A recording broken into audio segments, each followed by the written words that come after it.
1/2, 1/6, 1/12, 1/20, 1/30, 1/42, 1/56, 1/722, 1/90।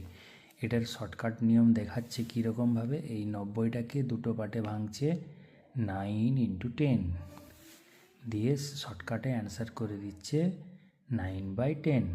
কিন্তু এই শর্টকাট নিয়মটা সবসময় অ্যাপ্লিকেবল নাও হতে পারে।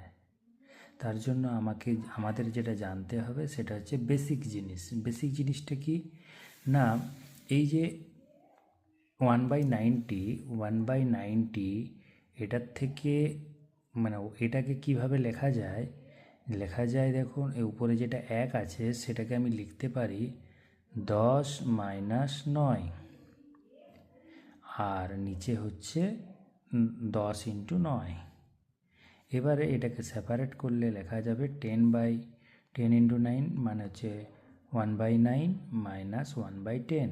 ঠিক সেরকমভাবে প্রত্যেকটা সংখ্যাকে এইভাবেই লেখা যায়। এই বেসিক জিনিসগুলোকে জানতে হবে, তাহলে কি হবে, এখানে পাবো 1 - 1/2, এখানে পাবো 1/2 - 1/3। এভাবে প্রত্যেকটা নাম্বার ক্যান্সেল হয়ে যাবে, শুধুমাত্র ফার্স্ট অ্যান্ড লাস্ট পড়ে থাকবে। তাহলে এর ফার্স্ট যেটা পড়ে থাকবে সেটা হচ্ছে 1/1, আর এখানে যেটা লাস্ট পড়ে থাকবে সেটা হচ্ছে 1/10। তাহলে 1 - 1/10 দ্যাট ইজ ইকুয়ালস টু 9/10। এটা হচ্ছে নিয়ম। এবারে ধরুন যদি এখানে যেটা বললো যে 9, এখানে 9 আর 10কে ভেঙে 9 × 10 করলাম, 9/10 করলাম, অ্যান্সার করে দিলাম শর্টকাট। এবার ধরুন যদি আমাকে কোশ্চেনটা দিত এখান থেকে স্টার্ট হতো 1/20 থেকে 1/90 এর সাম কত, তখন কিন্তু এই যে শর্টকাট নিয়ম করেছে এই নিয়মটা কিন্তু ওরা বলছে না।